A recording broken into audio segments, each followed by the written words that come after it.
Karen, I'm glad they didn't use the word Dave. All right, I think we're live. Let me see. Looks like it. Hold on. We are live. Okay. Good morning. So let me pull up the Facebook pop so I can answer any questions. As always, you can comment. Complain. Hey, do you know what today is? The 40th anniversary of Greece. Is it really? Yeah, I took a trivia test online and I got 100. You should take it. You'd like it. There's no doubt. I mean, there's no doubt that I would ace it. I know. I All know. right. So here we are. Let's see if I can. Why can't I get the comments? Shit. All right. So here we are, Dave, Julius, Tina. Let's see, what nonsense to smart man. Here we go. David, Julius, Tina, and I am David, Julius, Tina. My father are here, David, Ronald, Tina. Episode 77, year I was born, Pops. The year I was born. I was only 18 when you were born. Yeah. Even then it's making you like, I'm getting so old, like the more I admit my age, the more in trouble you are. So well, if I was 18 and you're 42, I'm 60. I'm good. Yeah. Yeah. Okay. All right. So this is what I want to talk about today. You know, if you watch the Dave and Dave show, you know that we don't shy away from the difficult conversations, right? What we like to do, or what I like to do, I'll take credit for coming up with the topics, but I'll give this man to my left. I don't know if he's to your left. Actually, he's to my right on Facebook. Credit for getting the lesson and the metaphor and the gift out of any situation, right? The silver lining. My father's probably the king of that. And when I'm my best self, I am doing that. So I want to talk about education, Pops. So I put the education of a competent realtor. There's an amazing album called The Education of Lauryn Hill, which is she's an artist that was with the Fugees. So I put The Education of a Competent Realtor. And what has been making me think this is all this conversation around education and should you go back to school, should you not? It seems like every single thing is this huge politicized debate nowadays. I don't even really need to know anything about you on what you believe. All I really need to know is what political party you're in, and I pretty much know how you feel about something nowadays. But let's talk about education. And I feel like I'm uniquely positioned to talk about this because I was a teacher in the Clark County School District. But more importantly, I want to talk about how it applies to the education of a realtor. Does that make sense? Yep. So let's talk about education in general, like what's going on. And I've been commenting, a lot of people are going after teachers. And a teacher to me is nothing more, actually, is, I don't want to downplay it, but it's like a teacher is a consultant, a teacher is a trainer, a teacher is a coach. And unfortunately, as much as we love our children so much, we don't respect the education of our children enough to want to empower teachers. Does that make sense? And so I try to explain how it was in Long Island and why there was such amazing education in Long Island. Now, from what I understand, Pops, and this is where you need to fill in the gaps, it wasn't like this in the city. It was more Long Island that the education was fantastic. Why was it? I know property taxes, and I know the teachers made six figures. I know my buddy Danny beat out 400 applicants to get a special ed teacher job. Like you just attract better. Like, how did it work in Long Island? So let's talk about the whole city, because the city teaching was good. New York City school districts were very high up. But here's the thing. in New York, a teacher makes 75,000, let's say To start. No, it was like 50 to start, 50. 125, 150. And a fireman at the time made 40, or a police officer. The teacher would go up, say, to 100,000, and the fireman would go to 75. And the thought process in New York was more education, more pay. In Las Vegas, the police and fire make six figures and the teachers do not. And to get to that even decent pay, they have to take so many credits and have so many years. But the time they get to that pay, they're ready to retire. So the time they become an expert, we retire them out and we lose them, which is why our teachers are so dedicated. And I mean, everyone has an opinion, Dave, and I don't have. Let's give a caveat.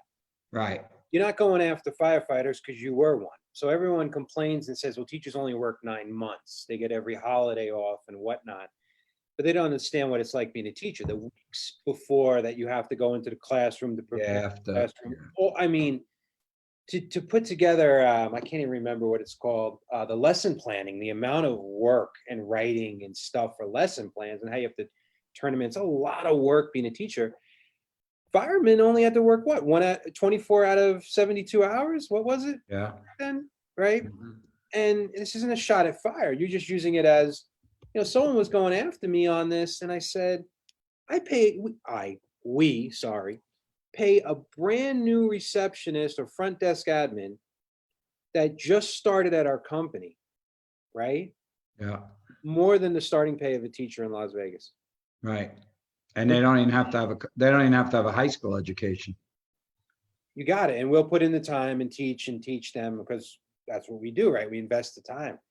So I have this theory though, people really push back against paying teachers because they understand it would require it coming out of their own pocket, right? Right. And one of the most, the old saying, like, you get what you pay for, and, not to get political, there is a balance where everybody wants the best for nothing,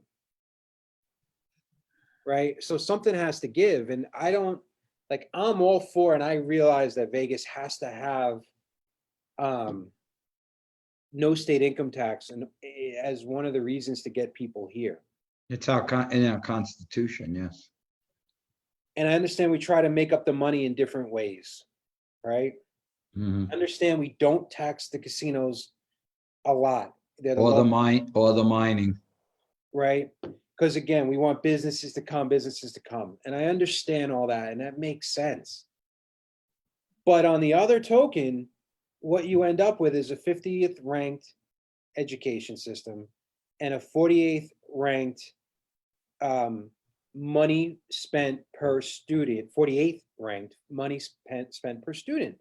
So all of these comments, like, I get it. Like, I feel fortunate that I don't have, Angie and I have jobs that we can be there with the kids. And I wouldn't even know what to do if I had to figure out, like, oh boy, I can't send my kids to school.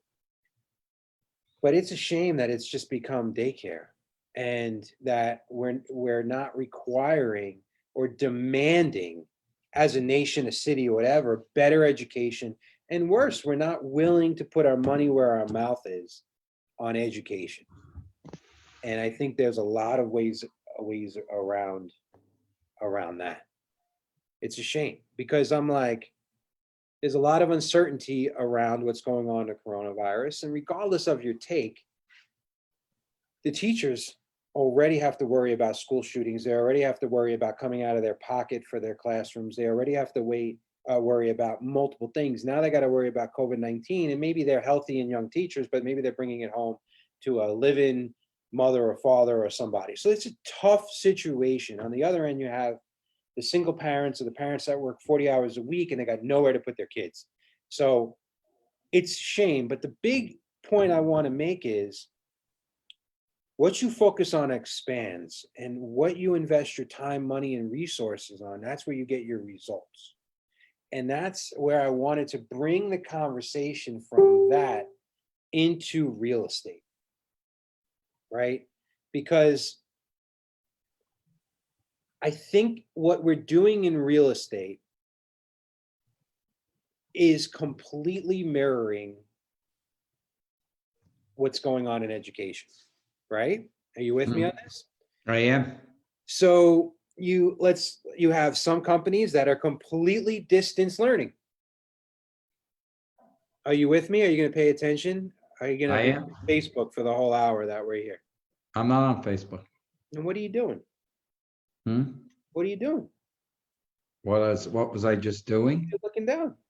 I was just looking at my phone. Not Facebook. Okay, let's But the parallel, because is this is the point. Real estate is an on the job training game. Real estate is riding a bicycle. You can watch every video known to man. You can go to the best coaching and classing and consulting. You could have the best books, the best everything. But man, you don't really learn until you jump in. Fair? true. And that's why a lot of realtors aren't happy with the increase of education that we gave. And any education by a professional instructor is good education. And wherever I took education, and I went to trainers that I didn't particularly like, but I always got a tidbit or a bit of knowledge from sitting in on that education. So if you look at it in a positive note, by increasing education, we may not make as many mistakes as we do in the field. But let's look at all the parallels, right? So if you have a company that or brokerage, agents are demanding, and I get this. If I was just an agent, I'd be demanding it too. The least splits, the least fees, the least everything. And what happens is there's not enough margin sometimes to give the personalized service, the training programs, the broker support where the agent actually learns. And the reason why there's a decrease in the level of professionalism and knowledge, because most of the time it's not even that where it's professionalism, it's ignorance. It's just ignorance, and it's just not knowing because there isn't someone there to teach them, right? It's the same game with education of our children. Like, if we're not willing to pay more for it, then we're going to attract less quality. And then if we do get quality people, they're going to be overworked and underpaid. So we have issues. Same thing in real estate. If the barrier of entry is so easy, if it's so cheap, and brokerages have to give so much for so little, then the quality of the education for the agent goes down. And here we have a professionalism issue. You agree with that? Yeah, I do, 100%. So I look at this and I'm like, I guess the major takeaway is look at all the brands out there, and you start saying like, agents sometimes get caught in the same game that their clients get caught in. So a seller will go to the agent like, hey, I want to pay you the least amount possible, right? Yeah. And the agent will say, well, because I'm me, my marketing, my expertise, my knowledge, blah, blah, blah, this is what I charge. Just like some attorneys are $700 an hour and some are $99 an hour, right? Mm-hmm. This is what I charge. And not always, but you do tend to get what you pay for. It's like the transaction I had where the seller died and the $99 an hour attorney told my seller it has to go to probate. And when I spoke to three other attorneys, they were like, they're wrong. He was wrong. But here we were through probate at 99 an hour, plus his paperwork and fees. And it was a probate we didn't have to be in. Everything was done. Exactly. So that's the point on that one. So the agent is justifying their cost to a client, right? So a client can get that online, no hand holding, not high trusted advisor basically what is an agent to a client? They're a coach. They're a coach. They're a trainer. They're a consultant more than anything. I call Right. it a consultant of real estate services. And when you look at it as a consultant, people pay big money for consultants.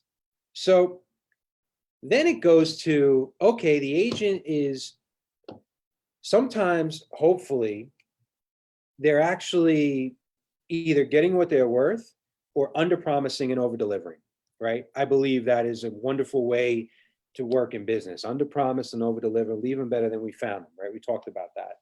Some people charge more than what they're worth, but that those are less than the people who charge less. They charge less than what they're worth. And so you have these agents having this negotiation consultant services, right, game that they're playing. And if they charge a little bit more and get what they're worth, then they could give better service to less people, right? Jerry Maguire, right? When the whole Jerry Maguire movie is like, he's like, I want to have deeper relationships because he's a sports agent with all of my clients. What? Why are you laughing? You did the thumb? That was you did the thumb? So, but then agents turn around and then they go do it to their brokerages, right? There's an agent, I hope she's watching, that is debating in between us and another company and wants to come here. And the other brokerage is offering everything for free. And you remember how I was like, listen, just like I wouldn't expect you to reduce your commission because you're worth it, we're not reducing what we are giving out either, because we've made a stand. One of the reasons why we're stopping at 500, only less than 60 something agents away, is so that we know who we can service and at what level we can service them. And it makes it easier for us not to be just focused on growth and not spreading ourselves too thin. But here's the agent saying, I'm worth it, but you're not worth it, right? Mm-hmm. And I think it just trickles and trickles up. Whereas, like, if we gave in and we just wanted to collect agents, then the amount of money we'd have left over to pay for programs, brokers, training, support, our well-being would dwindle as well. So, and what people, and this is what I really, really want to, like, my dad and I talk about what's the biggest point of difference, the two biggest point of difference of Urban Nest, in your opinion, of other companies? Me and you. It is. So the truth of it is, and in extension, Georgia, Jennifer, and Danny, and the people that we brought on and cultivated, but it's the people. Yes. It's the people.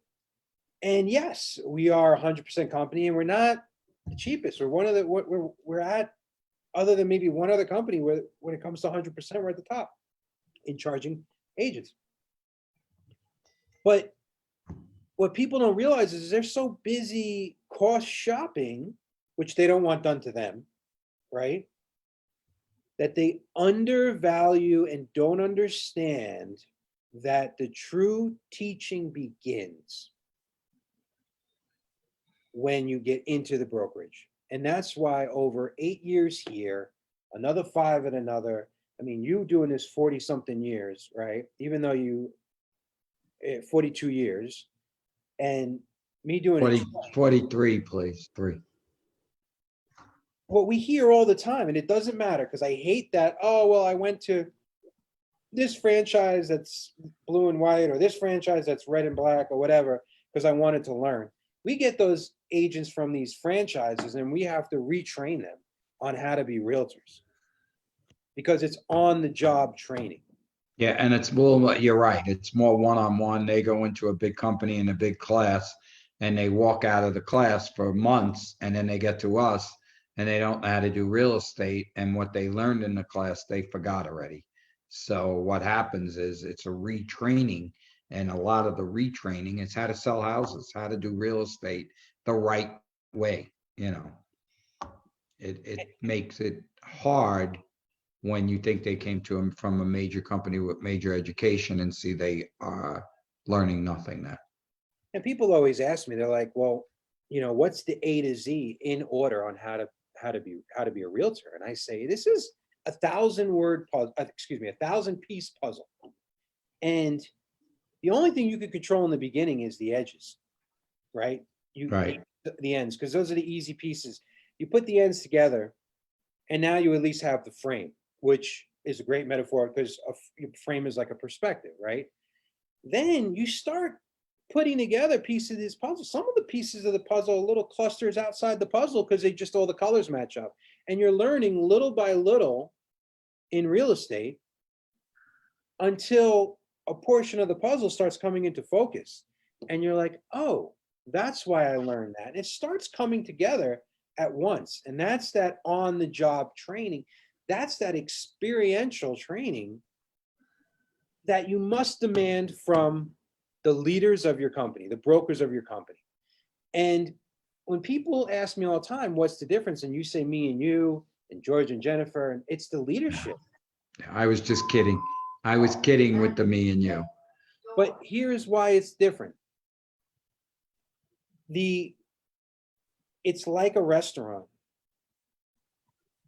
It's the chef that cooks the food. You could take the leader, the chef, and put him in the restaurants. That's the one who's going to deliver the food. And that's why you could have a great franchisee for one big company in Boise and then a terrible one in Denver, or even Same ingredients, different management. Different chef, different leaders. Yeah. And I have a lot of friends who own their franchisors, and I know I'm asking you a rhetorical question. I know I just want you to placate me, but can you tell how successful your franchisee is going to be just on who's the operator? And they say, absolutely. So you could take, I'm not going to, put any franchises on blast, but you could take one franchise here in Las Vegas, and there's maybe 6 franchisees, and one of them has the worst reputation in town, and the other one has a great reputation, and it's the same company. You right? So I know where you're going. So when people ask if you weren't looking for a brokerage in Las Vegas and you said to me, Dave, I'm looking for one in Florida, what would you be saying? If you look down one more time, I'm going to reach through the screen and wring your neck. What I would say is this: the franchise with the best management is where you need to go.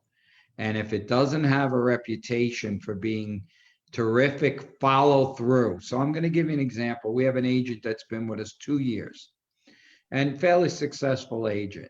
And he said the other day, and doing a certain amount of transaction, he goes, the first year as a mentee, you held my hand. The second year as a full-time agent, all 4 of you are available to ask the questions that change every day. And it's almost a 2-year mentorship that it takes you to truly understand what you're doing. But thank God in Urban Nest, I am not abandoned from the position. And by not being abandoned, you turn around and get a great way of doing business. Is that backwards? It's backwards. No. The right way? Yep, level up path, NEST.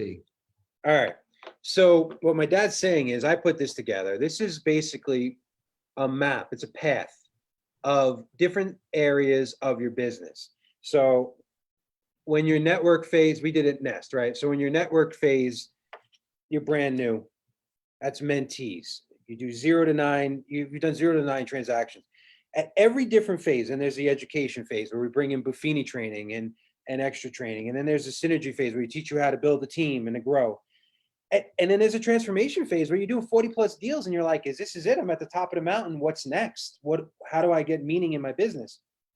What my father's talking about is at every level of your path, you're going to require a different level of consultation, because like you're a consultant for your client, we're a consultant for you as a broker.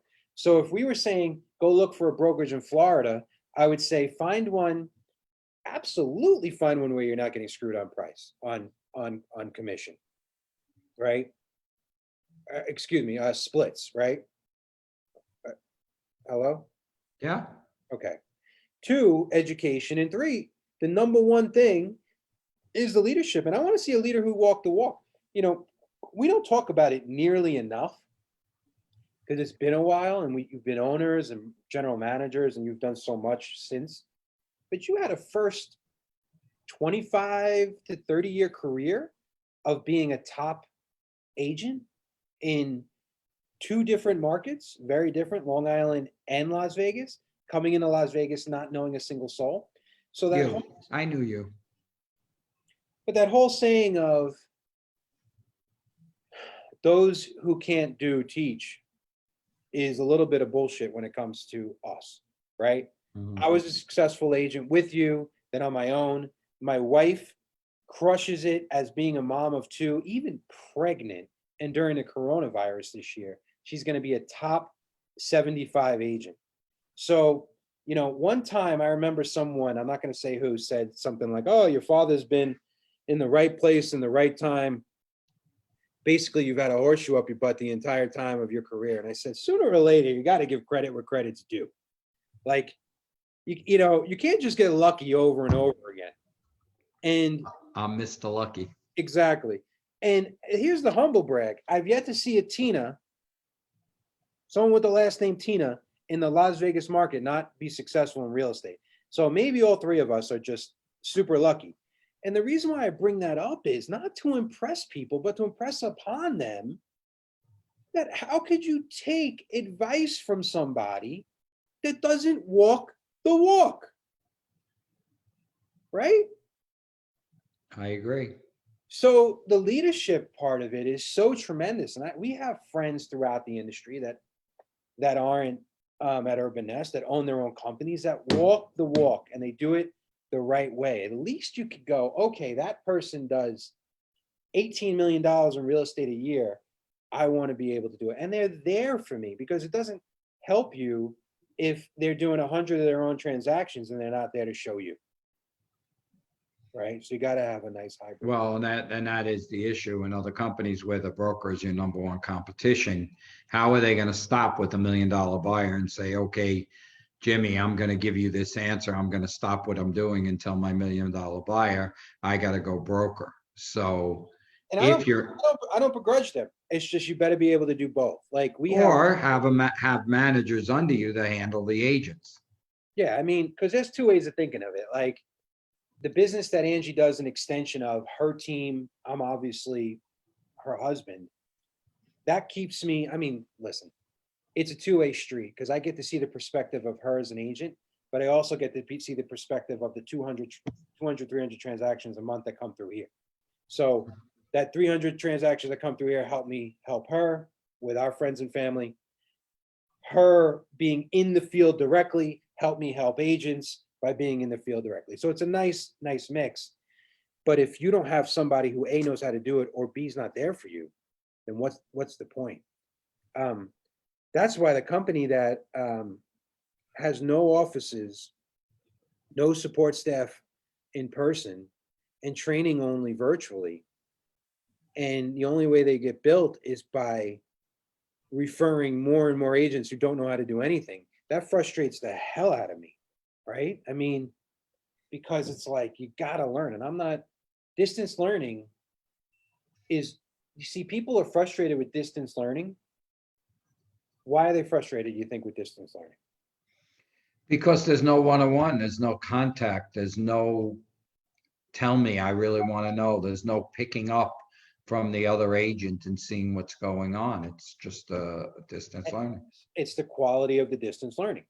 So Mhm. I would say like our distance learning is probably more quality than some people's in-person learning, right? Like if the teacher that's going to do the distance learning for my kids called each one of them individually, did one-on-one Zooms weekly, and then did group training as well, and then was there for support, then I think we'd have a different take on one-on-one training or distance learning. You agree? Yes, I have a question. So the schools announced there's going to be no school. Distance Uh, learning at least October, from what we understand, right? So mm. here's So how, how does that work? so let's continue the metaphor.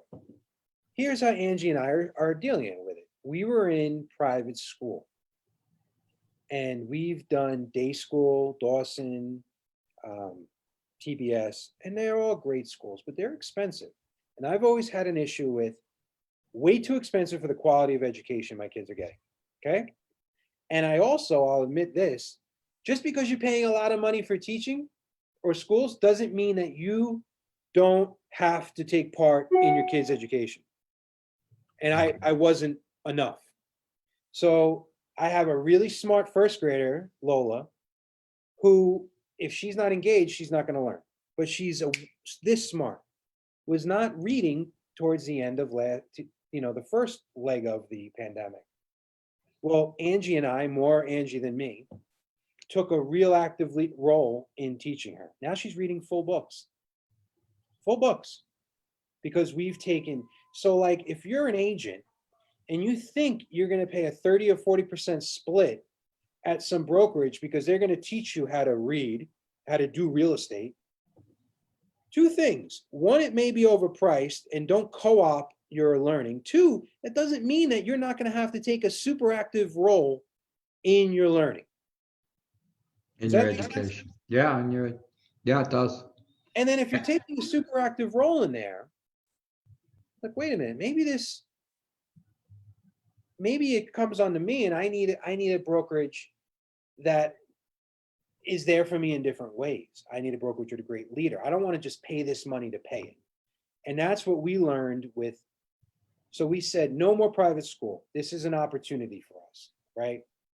So we decided, because we're in a great school district, we're zoned for Goolsby, that we're going to go distance learning. Well, not distance. At the time, we thought distance learning before we thought it went better and it got right, whatever.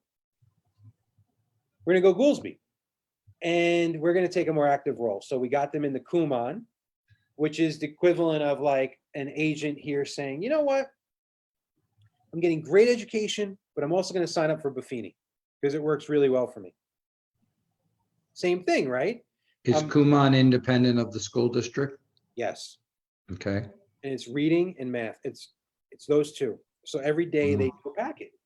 So we took ownership of that and said, regardless of what Goolsby gives us, whether in person or online, which we expect will be good, really good, because they're one of the only, I think they're only blue ribbon school in Las Vegas, right? Which is ironic. Goolsby is right next to Dawson, only separated by The Beltway. the Beltway, and one is taxpayer funded and one's $25,000 a year a kid, right? So we're Goolsby, Urban Nest, right there, baby, right?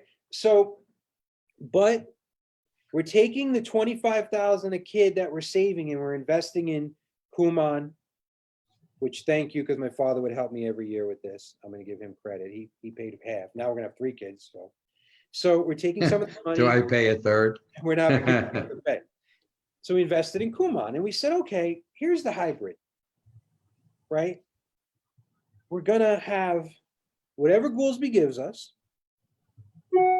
plus Kumon, and we're going to fill in the gaps as we go, if there are gaps, because I believe Goolsby is going to be better than Dawson in some ways and worse in some ways. So they're going to be in the 2nd and 3rd grade is what you're saying.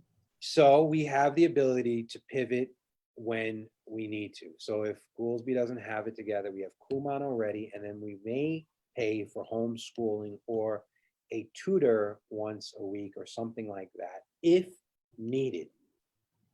Now, at first, Angie was completely freaked out about being this involved because it was all over the place with distance learning. Now she has stepped up and said, I love this. And the results of our kids, they're skyrocketing. Now, yes, they need the social, but there's also a freedom about that. And that's the freedom, let's say, of which company you're with. So if you're at a company where you have the freedom to learn and you have the freedom to come and go, and you have the freedom to be an adult about your real estate education, That's even better. And by not being locked into this super expensive one way of doing things, we have the freedom to try multiple different things. Like at Dawson, we only can go the Dawson way because we're spending so much money. At Goolsby, we have all this extra money on the table, i.e. being at 100% company. See the metaphors I'm going with this? Yeah, I do. So I can spend my money on marketing. I can spend my money. Like if I don't like Commissions Inc. or the CRM that the company gives me, I can go spend it because I have all this extra money. I can customize and make a hybrid that works specifically for the education of my kids. Whereas I can take my extra money I make on my commissions and customize it for the business growth and protection of my real estate career. So we're renaming it Goolsby's Nest instead of Urban Nest. Goolsby Nest. So, Okay. and nothing against Dawson, like it's fantastic school, like, and I get it. There's a great network, but you pay for that network, and it's like going to the company that has all great producers, and you're giving away 20% of your business. Well, if you're making 100,000, you better be getting $20,000 worth of money back, right? Agreed. So when you talk about this on a full scale, and you should be nodding the whole time because you taught me this, like even realtors, like the really successful realtors, like when I sit down with somebody like Christina Chipman, I say to her, Christina, you're a superstar and nothing's going to get in your way regardless of what company you're at, because that's the way you taught me, Dad. I'm not going to take credit. But I do believe the environment that she is in and the support and the consulting will help her accelerate, right? Totally. All my career, the company I was in was the minute companies have issues, financial, whatever, mismanagement, my production would go down. But the reality of the situation is I could put you at ABC Realty and you're going to be a success. Yes. Now your learning curve and your rocket ship to where you need to go, maybe it may take you 5 years versus 10 years versus 2 years. That's where the company comes into place. But if people think like, oh, I'm going to go to company X, even though I love you, and because A, it's cheaper, or B, because they're giving me leads, that is a longer direction to get where you want. And I know that you have to start with, I am 100% responsible for my kids' education, and I'm 100% responsible for the success I have in real estate or anything I do in life. Right? Agreed. And that's where there's that accountability versus promising the absolute complete world. Are you staying with me on this? Do you see how I'm connecting this? Yes. And I think back to when I was raising you in a great school, whenever you had issues or something you needed the extra training or that one-on-one, I did it with you. There's also the tough love part of it too, right? I can hear the text coming through. I can see you looking at me. You got good ears. Maybe you have good hearing at your age. I got ringing in my ears. But there's also tough love. There's also tough love like, hey, we could train you till you're blue in the face. You got to go do it. You know, I have a friend. Keep talking. There's someone at my door. I just want to see who it is. I got to answer it. I'll be right back. So it's just me and you. Okay. So there's a tough love component of it where you're not going to grow unless someone gives you a little bit of a kick in the ass, because unfortunately, pain is required for change and growth, and not necessarily physical pain, but vulnerability pain where it's uncomfortable, fear pain where you just don't, the unknown, but sometimes just pain when something bad happens that forces you to take inventory of what's going on in your life, and then boom, you have to go. So what I mean by tough love is he also isn't telling you there was a point maybe from the 4th or 5th grade on that I did all my homework on my own. It was that the check-ins were maybe like progress reports and report cards, that was the only time where it was like, get your shit together, Dave. Like, it wasn't him hand holding, being that person. It was accountability at the highest level. Like, if you don't do this, you're not going to get this. If you do this, you get this. And I think in real estate and in any business, that has to be there as well. I mean, my father is the sweetest guy in the world, and sometimes goes too far. He is definitely the caretaker, and I am Principal. I'm the principal. I'm the accountability. Like, you got to You're grow. the principal. Most people are looking for a standard and a kick in the ass. You just have to get their permission first. That's all. If you go around kicking people's asses when they didn't ask for it, that's Then not you're in trouble. not your place. You know what I mean? Like, it's thank you, sir. May I have another? Like, every time so to give you an example, we do Buffini coaching. We, to this day, just like I have never seen another company cap the amount of agents, I still have yet to see a company pay for every single one of their agents go through Buffini training. They say we Just- offer it, Just us. right? Oh, we offer it and you get a reduced rate, but we don't pay for it. We do. But we put skin in the game. You got to show up every time or we're not crediting you back. But even with that, like, I've decided that I'm going to teach it this time for 8 weeks. And we're probably going to have 40 agents in it. We're going to do it over Zoom. And every week I'm going to put my own spin on it and commit even more. But it isn't going to be show up, watch the video, you come, you don't come. I gave them a caveat, right? And for all you non-nest agents out there, some of you, as if we just announced it yesterday on the Broker Roundtable, we're going to be putting out information today. There's going to be high level of accountability in this class. Like, I'm going to have 20, 30 people, little squares, and I'm going to be like, hey, Dave, like, you'd be in trouble, Pops. You'd be in trouble in my class. Uh-oh. The teacher is I'd be like, teaching the teacher. The student. but that's how you learn, right? And then, the best part is the people that want to come are not the people that right now are not being successful. They're successful people with busy schedules that want to be better. And that's the yes, part I like. It's not you're like, right. oh, I'm broke, I'm not doing any deals, I need Dave Jr.'s class. It's people that are doing very well and want to do better and do a better job at what they're doing very well with. So it's a higher level of education. We have very aspirational agents. I think that's what we attract and what we want. These agents who are hungry to learn and be better. And I think that hunger is in everybody, but we have to activate it as leaders. You have to activate that hunger for more and to learn. And for the right reasons, because it's not just about money, but you're right. We're going to have brand new agents completely green, and we're going to have agents doing 30 deals a year in there. And then we have agents doing 100 that, like someone like Azim, Jessa, or Ben Correa, or you have multiple people. Marie Kling has done it multiple times that are willing to help, that already work a system. And this is just one of many. We teach Tom Ferry, we teach Jared James, we teach Ninja Train. We teach it all because there's something beautiful to take out of everything. So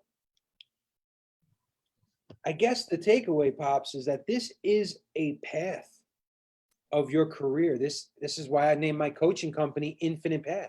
It's a path that never ends. And if you play it right, it'll go even past the time you're in the grave. Because your legacy, your path will still continue on. I like that. Why, what? I like that. One of my favorite movies that the girls watch is called Coco. You ever seen this movie? No. So it's Coco, and it's based on, I want to say Mexican culture. It could be Spanish culture. I think it's Mexican culture. And the movie's about, it's Dia de Muertos, right? It's the Day of the Dead. And they put up, this is what it means. The culture, they put up pictures of everybody that is gone. And they light candles, and I'm so sorry if I'm doing a disservice to this.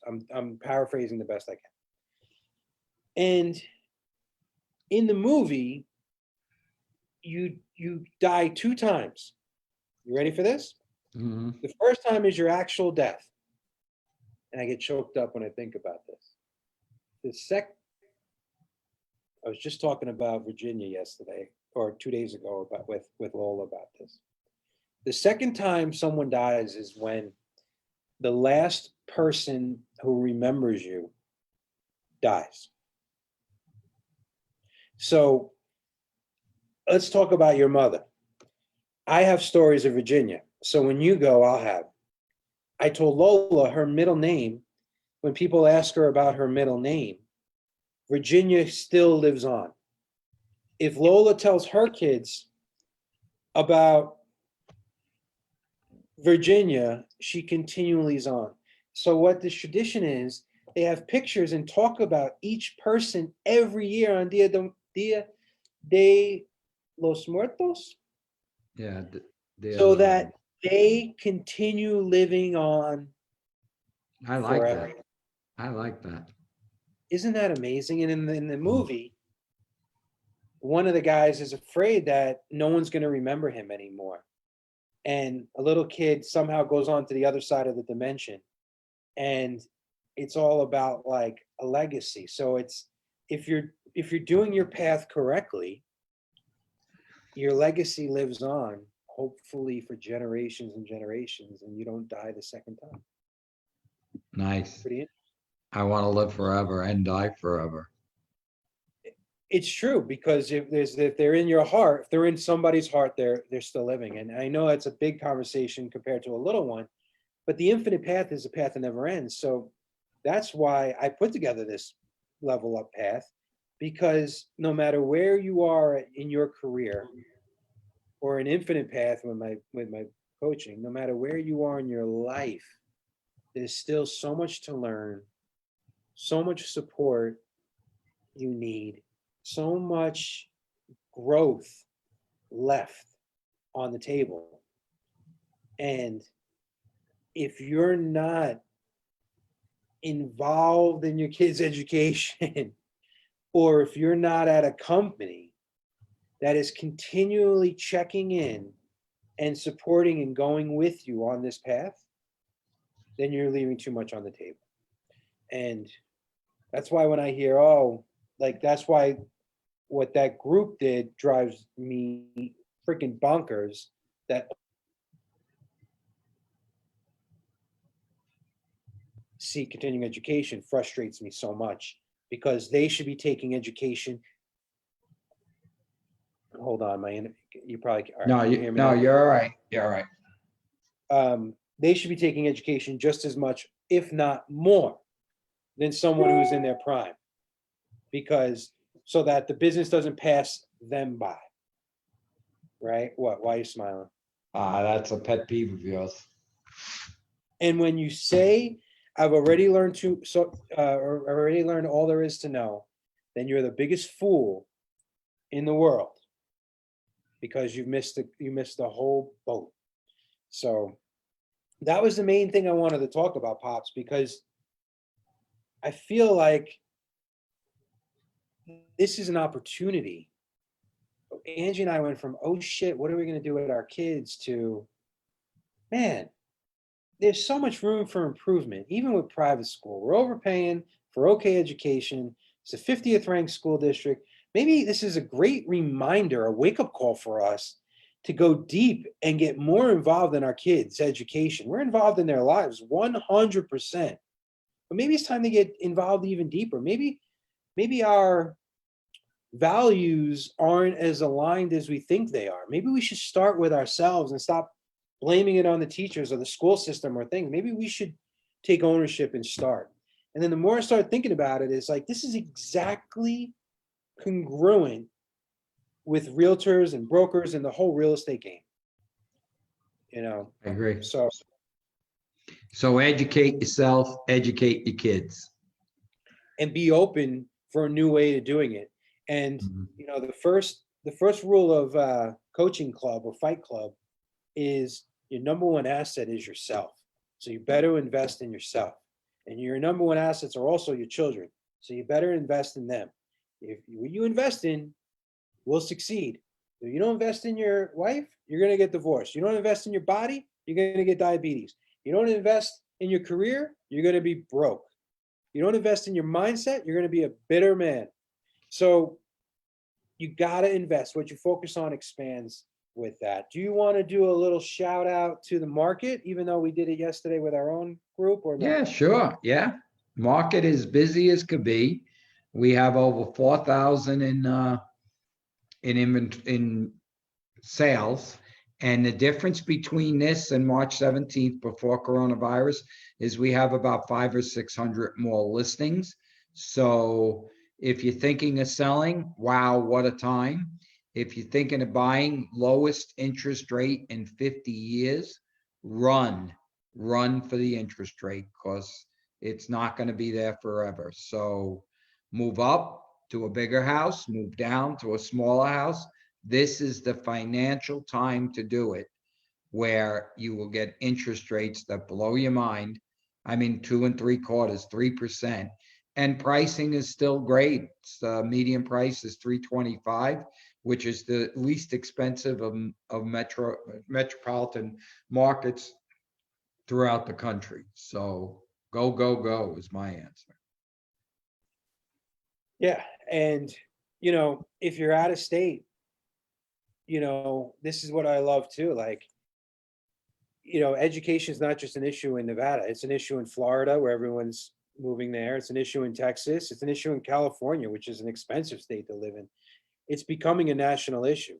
So if you want to I love that you can take ownership of everything now. Like, I'm envisioning a world where I could do telehealth with doctors that aren't necessarily in Las Vegas, telehealth with maybe the best specialists in the world. I'm envisioning a world where, like, it isn't work from home, it's work from anywhere. I did a post on this the other day. Like if I could teach and connect, I've had some of the best conversations with our agents during this time, not being face to face, without a lunch, what we're ordering, getting in the way of the conversation.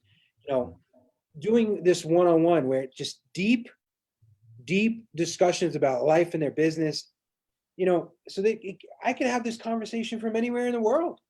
So that is freedom. And I can deliver at a, sometimes, maybe most of the time, deeper level. That's freedom. And maybe this is beautiful for our kids, that they get used to distance learning, that you don't have to, you can live in Vegas and get distance learning from anywhere in the world. And you take an investment into your kids' education, and maybe kids can start experiencing things past a shitty lunchtime lunch and some recess. I mean, I know the social aspect is so important, but man, living is so important. So even when COVID-19 is done, I want to focus more on the social and the experiential for my kids, not just what. That's a negative becoming a positive. The negative of the COVID becoming the positive, that the whole world is open to you for education and learning. I like it. I found this thing called the Great Courses. It's like $10 a month, and you can take, it's like master classes. I mean, there's no excuse anymore for not being educated. Education, and for people who are fighting this, guess what? If you have kids under 10, they may never go to college. It may be Ivy League, or they pay for coaching programs or certifications, distance learning. Like, it may be a totally different game by the year 2030. So should I go and invest in online course schools, Dave, stock, or what? Absolutely. And even more so, which we're doing, is create it. So whereas a competitor may be all virtual now, what's the quality of their education? I'm happy that we're requiring more education, that you guys did it, but if the instructors suck, then it's just a waste of time and a waste of money. And I'll say it because I don't care. 90% of the instructors need new instruction from somebody else. So you gotta. Well, that's like the best therapist, right? That therapist says, I go to a therapist, right? So that's the example. So trainers should go get trained. and learn new techniques. There's And never a, like you, right? An infinite path. You're always going and getting to programs and everything else. the amount of money I invest in coaching and training for myself, people ask me all the time, where do I get this? And I'm like, this is how I get it. I read, which I got from you. I read everything. Every morning I go through like 4 updates of what's going on in the market, what's going on in real estate. Like I get emails, I read through them. I read books about different subjects. And then I invest in coaching, programs, you name it. So I don't just regurgitate, I regurgitate a lot of it, but I take my own beliefs, education, and values, all the comprehensive knowledge I have, I filter that through to my own way of understanding. That's why leaders are readers. Mm-hmm. So I know this is just a long-winded way of putting it, but you get what you pay for. So don't expect to invest little to no time or money into your kids' education and get intelligent kids. And if your kids are little scumbags, there's only one person to look at. You, right? And if you're not seeing your results in real estate, then maybe it's a change. Half of it's you, the other half, go find a better brokerage. Go find a better leader. Go find a better situation. So I know you don't like me being aggressive. I'm sorry, Pops. But they got to take ownership. Everyone says, No, I agree. They say, I'm so jealous of you and your son's relationship. Right? They tell you that all the time. Mm-hmm. But were they willing to do what you were willing to do as a father? I don't know. I only knew what I had to do.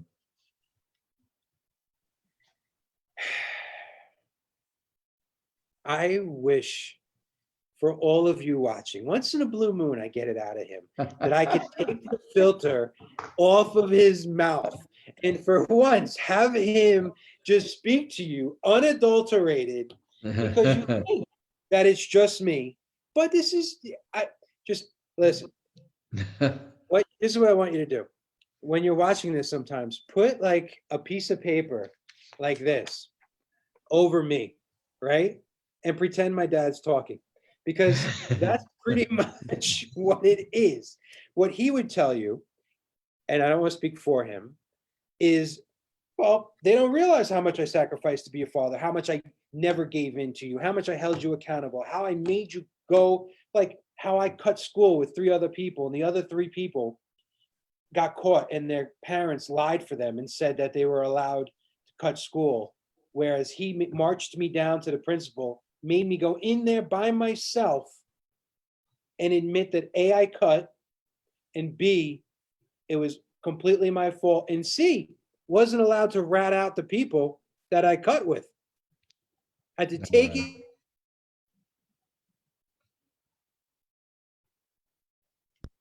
Hello? Yeah, you froze a minute. Your fingers are still up there. You sort of froze. Well, I you wasn't learned sure. good. Where did I stop? You learned good lessons. Where did I stop? You know, you did the 3 that you had to go in there alone. You had to not rat out and take responsibility. And let me ask you something. Out of those 4 people you cut with, who is the most responsible, successful person of them all? Me. Thanks. So responsibility is a beautiful thing. Do the Right? work, do the right thing. All right, guys. Well, I feel like I did a lot of the talking today. You Pops. did. But education's your bailiwick, so it's a good thing. All right, take care. See you at the next one.